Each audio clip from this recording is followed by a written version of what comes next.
Maswala bwanji amma kunyumba kumuliko bwanji. Ngati muliko bwinoto amma ine ndathokoza. Abale ine ndakutumizani ndalama kufoni kwanuko 30,000.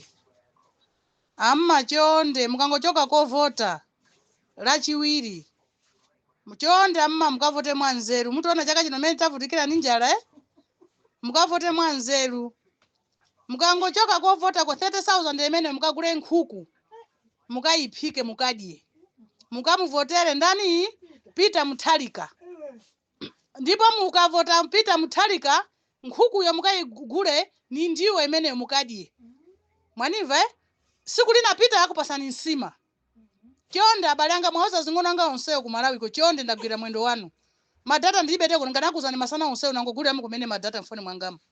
Chonde ife kunoko tikuswa ntendere Peter takhauli kumene kwa wina walowa mboma ife tinyamukati zibwaza panga ma business mwabwino. Chifuka kale pa jokhala ndi 1 million kumapanga business. Panopa 1 million sungapange business. Chonde amma ndagwira mwendo wanu chonde. Esesani ndithu. Esesani kumene ko chonde esesa muzale pa khomo ponsepo ntundu wonse. Chonde ndithu. Tipulu museli ife tili kuno ife. Ndithu ndinde ukhala ngati. Mutengere chisanzo. Kale paja apita ali mboma. Anthu akatobwera kuno opanda ma passport zikatotheka. Anthu amabwera kuno ni ma passport 15,100 passport 1 week yokha yatuluka. Ndiye chonde ndakuza nkhani ndi imene ndalama yo mukayitenge mawa pano mukayitenge ndalama yo muisunge. Lachiwiri mukamachoka kovota mama ndipo muli awire mbwere ku nthawi yabwino.